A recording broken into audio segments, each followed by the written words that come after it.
It has frequently been said throughout human history that democracy is the worst form of government known to man, except for all of the other governments that have been tried.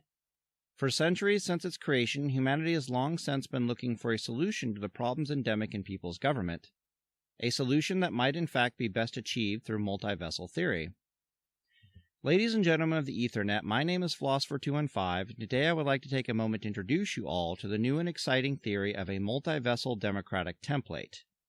A theory that, if successful, could very well prove to be both a viable and agreeable solution to nearly all of democracy's current issues.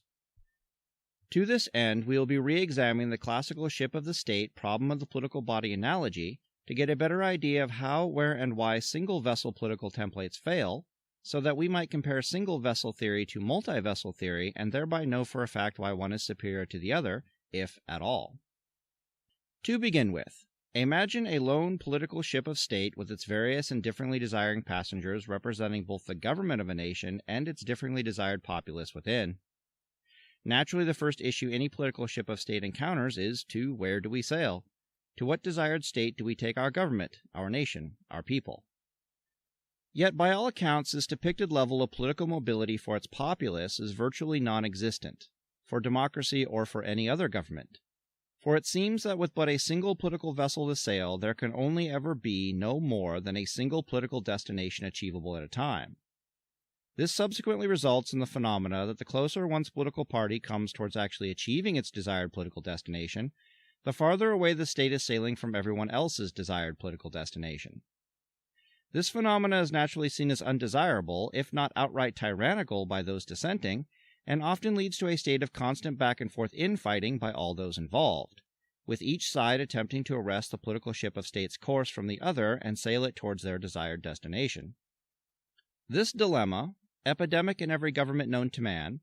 is so prevalent that it is simply known to all as the problem of the political body, and it has long since been theorized that if an effective solution can be found to this problem of the political body, that it should result in much smoother sailing for the political body as a whole. To this end, there are currently two, not necessarily competing theories for how this principal issue of government might be best solved. The first is to seek to give to everyone in the state the same desired political destination, the same thoughts, the same opinions, the same desires. An act that, if successful, would not only make one political vessel to one political destination suddenly viable, but also seemingly eliminates all tyranny within the political body as well.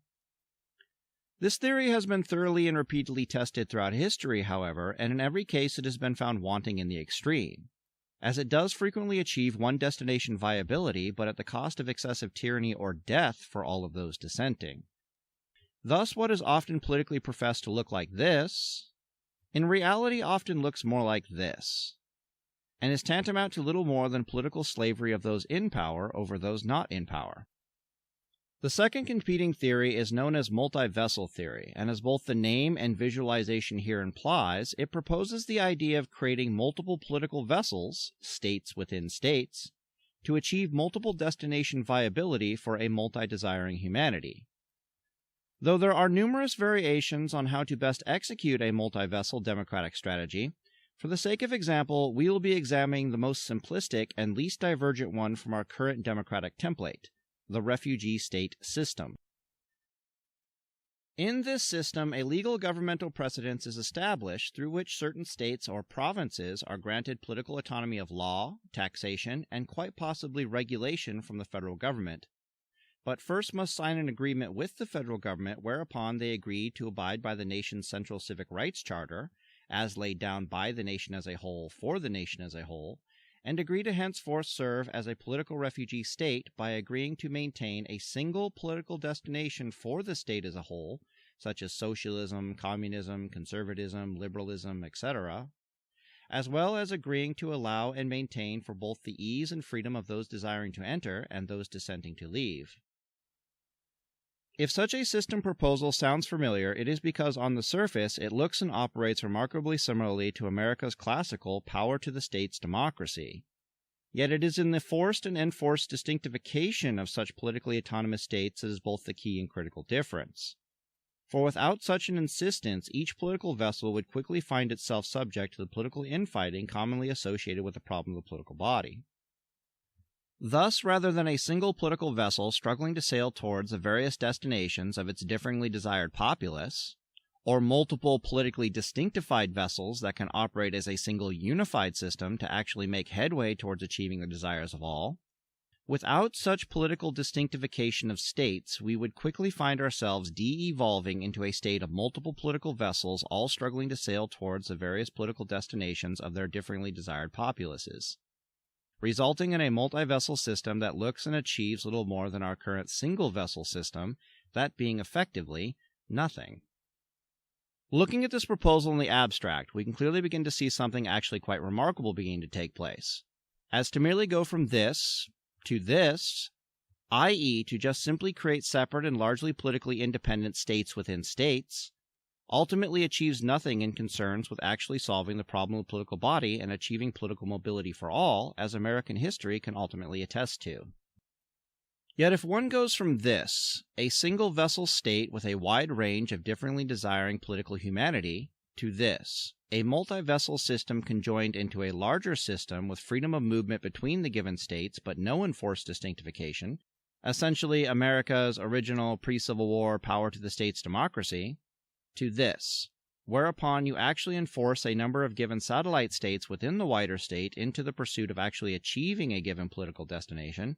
effectively turning them into ferry states with the express intent that they might act as vessels for those desiring to achieve a differingly political destination significantly outside the norm of wider humanity. In the presence of this established and enforced distinctification of political destination, and assuming the continued ease and freedom of movement for those desiring to enter and those dissenting to leave, the following hallelujah event can be observed to take place.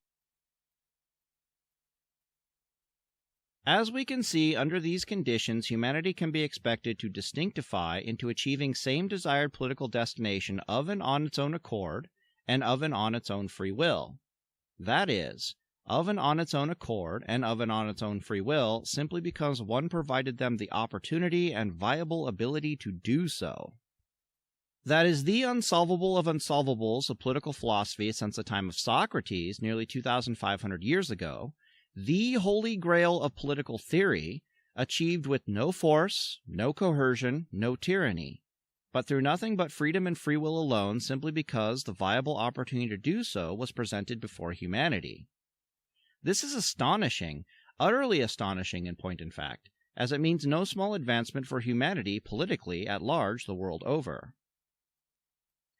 In conclusion, the benefits of a distinctified multi-vessel system to both the individual and democracy at large are numerous, as such a system, if pursued thusly, should quickly result in every individual in said nation having a state or political vessel tailor-made just for them that they can both live in and freely pursue their ideal political destination through, unhindered, coerced, or enslaved by the majority political will of others. As such a system quickly results in not only achieving the three principal desires of any government, as seen listed here, but also actually achieves political mobility while is still being a democratic template and thus avoiding any semblance of excessive tyranny. Two things that have never before been seen coexisting in any government. Simply put, democracy is designed to achieve anti-tyranny but at the expense of political mobility,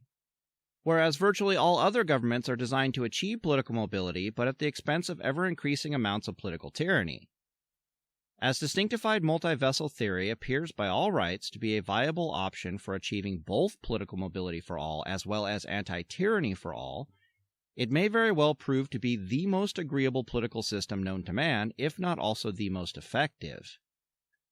This observation alone easily makes this modern political philosophy by far my most favorite of all the political theories currently being proposed as a viable solution to the problems inherent in democracy. However, I am aware that in its current state, this proposal comes with a number of unanswered questions.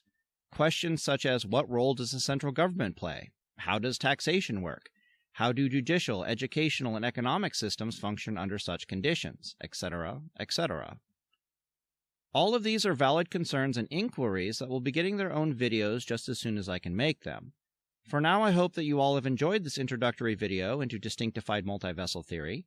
If you have, feel free to support this video series by leaving a like down below, and if you have not, feel free to spam the dislike button to your heart's deepest content, and leave an as constructive comment as you can manage down below for me to respond to.